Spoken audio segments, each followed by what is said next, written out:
Have 1:15, so we will go ahead and get going. Welcome everybody to our weekly media briefing regarding all things regarding the COVID-19 pandemic in the city of Bloomington, Monroe County, Indiana University, and Indiana University Health. I'm Chuck Carney, Director of Media Relations for Indiana University. We'll begin with opening comments first from Mayor John Hamilton. Thanks a lot. Good to be with you again. I'll be brief this afternoon, giving my regular updates on status. We had 4 positive cases this week among our employees, so that's down from 5 last week and down from over 30 a few weeks ago. So we're pleased with that. Still not as low as we'd like it, but getting in the very much right direction. Our vaccination numbers, as we ask employees to demonstrate their status to get the bonus, is now at 76% for our full workforce. So we're pleased with that, going up a little bit. The latest utility numbers, these are actually from February 15th, but it's the most recent date we have, was 81 at Dillman, that's the southern wastewater treatment plant, and 400 at Blucher Pool at the north end. Those are also down significantly from what they have been, and we'll keep sharing that information and monitoring that. Continuing to hope we see good progress and look forward to learning that. But that's my quick update this afternoon. Thanks. Okay, we'll next go to the Monroe County Department of Health. Kathy Hewitt reporting today. Oh, Kathy, got to unmute. Thank you for the reminder. I also have some good news for you today. This week, our 7-day positivity rate fell to 10.1%, which is down from 18.44% from the preceding week. The week before that, it was 22.5%. And at 10.1, we just missed the cutoff for the yellow level, which ends at 9.99. Our cases per 100,000 population this week was 176. So these metrics place us in the Orange County metric map on the state dashboard, although we remain in red for the advisory level. If you remember, our metrics must meet the guidelines for the lower level for at least 2 weeks before we are officially moved down. Our 7-day positivity rate is now less than 40. And for comparison, our high this year was near 300 in mid-January, about 2 weeks after Christmas, if you can see the picture. And we were last around the level we were at the beginning of December.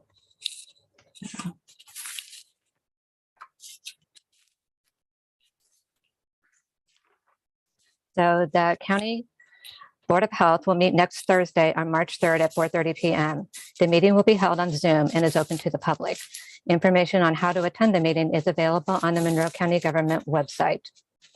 The board is expected to review and discuss current data and a set of recommendations that they ask us to prepare to be put in place once the regulation ends, which is anticipated to happen on March 4th if the governor does not extend his emergency public health order.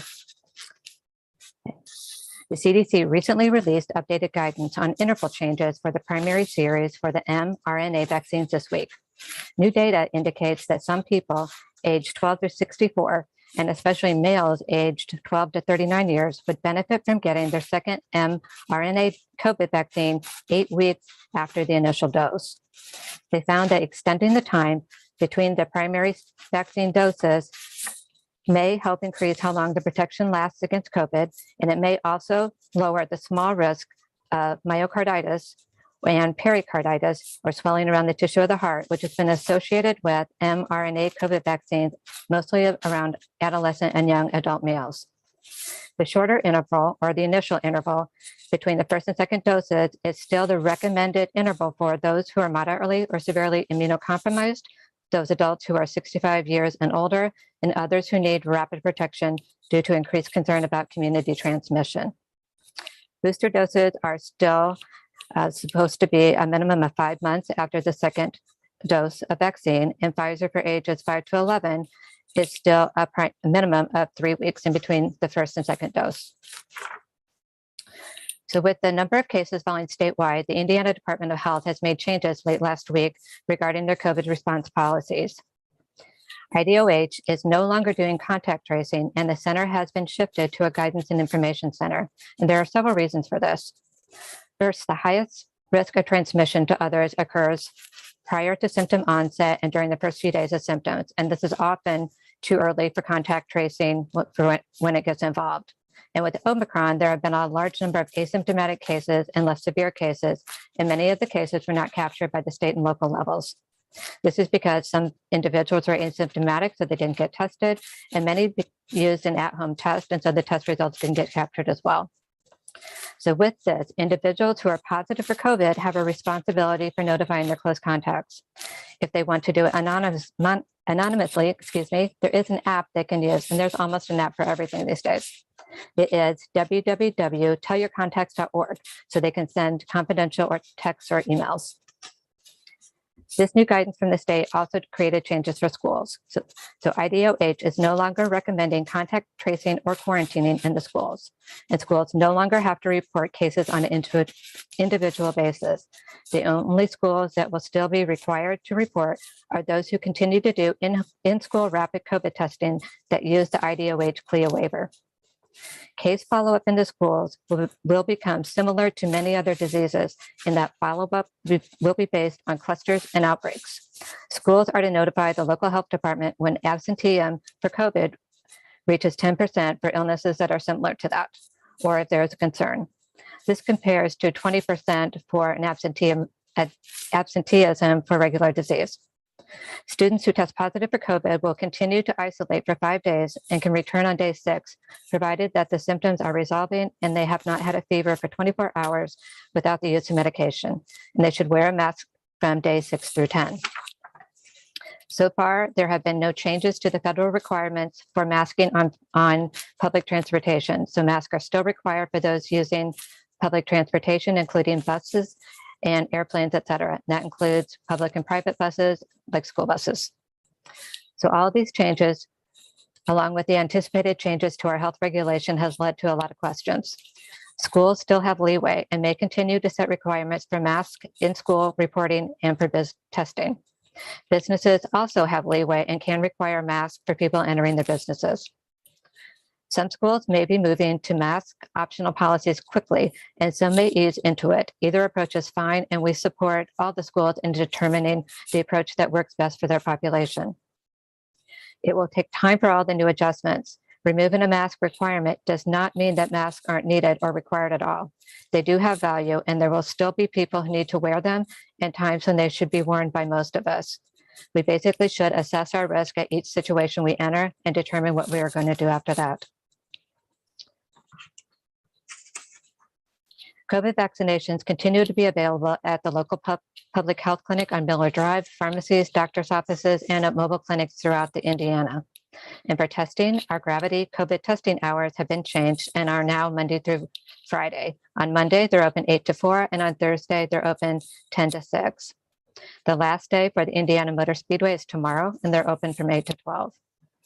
If you haven't ordered your free test online, you can do that at covidtest.gov. And you can also purchase tests to do at home. The FDA has a complete list of authorized tests that you should check before you purchase. And if you're not sure how to do the testing, there should be instructions on the test, or like apps, there's videos on YouTube that will walk you through both the testing and how to interpret the results. So as we go forward, there will continue to be more changes. The state COVID vaccination sites and testing sites will wind down at some point, and tests and vaccines will become a more routine part of your visits to your providers and pharmacies. You can always visit the IDOH coronavirus page to stay up to date on where you can access services. So thank you. That's all I have for you today, and I'll be available for questions. Okay, let's check in with the Monroe County Commissioners today. Reporting Commissioners Administrator Angie Purdy. Hi, good afternoon, and thank you for joining us all today.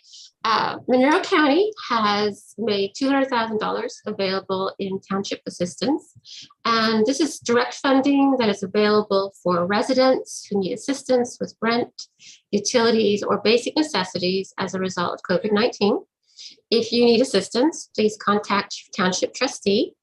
Every resident of the county lives in a township precinct or area, and whether you live in the city, town, or in a rural area, you can find your trustee by dialing 211 or go to 211.org. Additionally, Monroe County offers a resident alert system to ensure everyone is aware of changes in health orders or weather conditions that are related to weather emergencies and road conditions. Go to co.monroe.in.us to sign up and click on the megaphone that's in the center of the homepage. You can choose to receive messages via text, email, and or phone. Monroe County is sponsoring another blood drive this month. The 2 dates in March are Tuesday, March 29th from 10 till 3 p.m. and Wednesday, March 30th from 1 until 6. And those will be held at Ivy Tech. Residents who are interested in donating blood can make an appointment at redcross.org. Thank you to Ivy Tech for their assistance with all of this. And then the Board of Commissioners have asked me to expressly thank county residents who have been vaccinated and who have complied with the mask ordinance. They state, we don't know how many lives have been saved as a result of your actions, and they appreciate you, each and every one of you, each day. Thank you, and I'm available for questions. Okay, let's next check in with IU Health and Shauna Gerges reporting. Good afternoon. Good to see all of you. We're happy to report that the IU Health South Central region is continuing to see a decrease in our inpatient COVID numbers. This is allowing our teams to focus on the backlog of elective surgeries and other healthcare needs within our community. This is very good timing with the mask order ending in Monroe County next week. And I'm sure I'm not the only person who's excited to take this step toward our new normal. As a reminder, we encourage individuals to wear masks as they feel comfortable. We also encourage you to wear a mask if you feel sick, if you tested positive for COVID-19 and aren't yet through your quarantine time, or if you've been in direct contact with someone who has recently tested positive for COVID-19. Additionally, please visit ourshot.in.gov to set your vaccine or booster appointment if you haven't already done so. And if you have a loved one who needs help signing up, please help them or direct them to call 211 to set an appointment. I just want to say how much we appreciate all of you who continue to do the right things and take the right steps and remain diligent throughout this last COVID-19 surge. We want to especially thank those in this coalition that have worked tirelessly to protect our city and our county throughout this pandemic. I'm happy to take questions at the end, Chuck. Thank you. Okay, and next to Indiana University, Erin Carroll and Kirk White. I think, we're seeing the same kind of excellent good news in reduction of cases and everything else going on. I think the dashboard updated today, and there were about 3 cases per day on Bloomington's campus in the last week, which is a remarkable decrease from just a few weeks ago when we were seeing perhaps, up to and more than hundreds. Therefore, in alignment with everything else that's going on, as you may have seen, we announced that masks will be optional on campus when the other orders expire the first week of March. Of course, it's important to note that this is just one aspect of our protection that is dropping. We still, of course, continue an incredibly high level of vaccination. We continue to incentivize our students to get boosted, and many are taking us up on that. We are continuing with contact tracing and isolation, in current quarantine and isolation. We, of course, are continuing with having a fairly large amount of testing that is very rapid.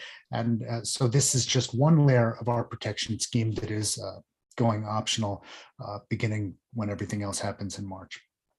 We continue to monitor everything else that's going on. We're optimistic that everything seems to be heading in the right direction. We hope that that will continue, but of course, we'll remain vigilant and continuing to watch everything that's going on campus and then the communities. But like everybody else, we are seeing increasingly good numbers that at least give us hope that for the foreseeable future, things look much better than they did. Well, thank you, Dr. Carroll. Just to put a point on all of that, our numbers are down to just 22 cases total this past week. That's half what it was the week before. And of course, you remember in January, we were up in the hundreds, 800 per week. In fact, 19 of those were student cases and just 3 were faculty and staff.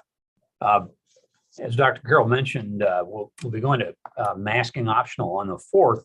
And I'll just put in the chat the link to our frequently asked questions about face coverings.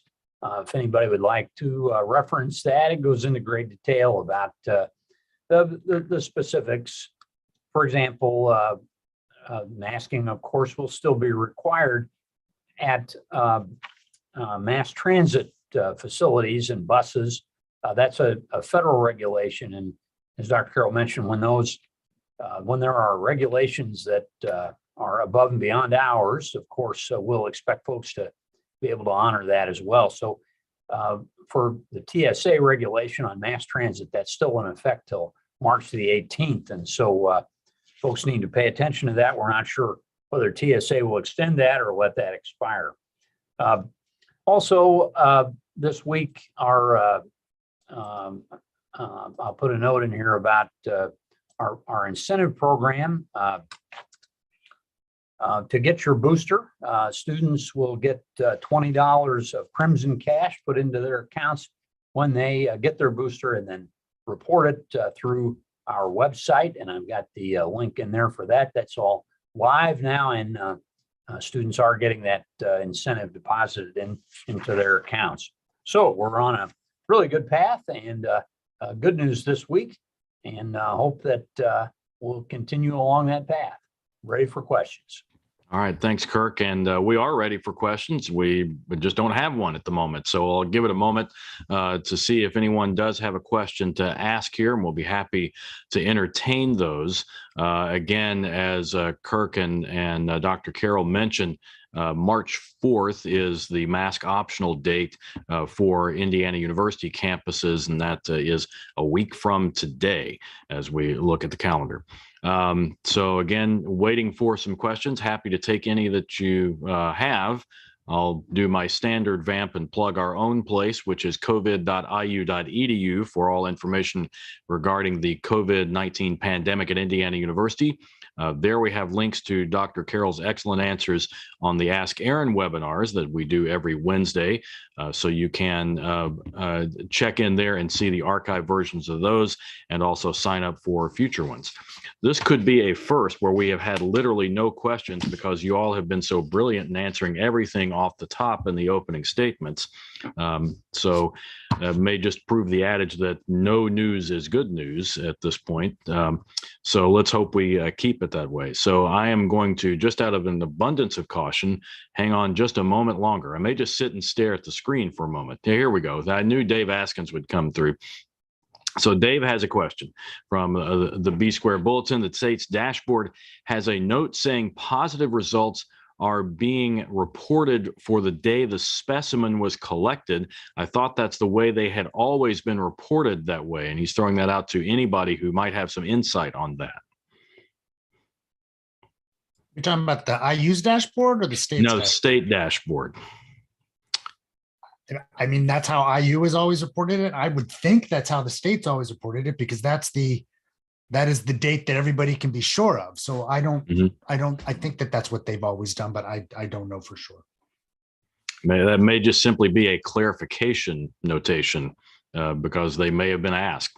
So that often happens, as we know, in asking about the data that is reported out on this. So happy to take another one if there is another one.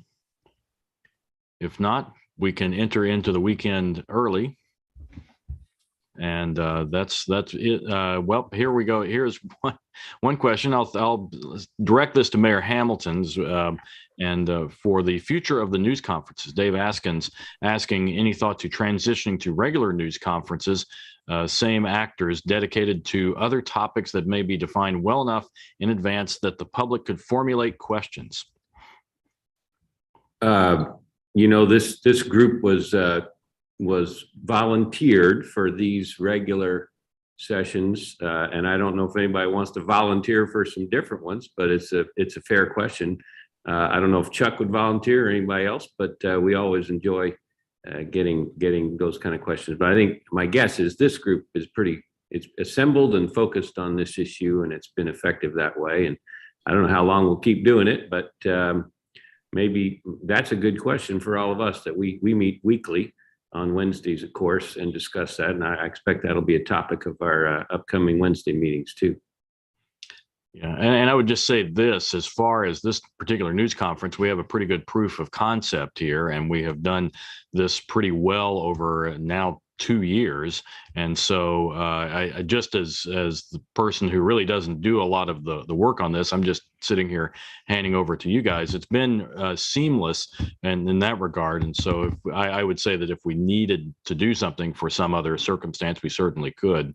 But right now, focused on COVID-19 as we get through this, and maybe we won't even have to have them with the frequency that we've been having them at this point. But well, again, hoping that no news is good news. So with that, we will leave it. And right now, we are planning to be back in a couple of weeks as we do these on a bi-weekly fashion. But we will, of course, send out a release when that happens. So until then, thanks, everybody. Thanks a lot.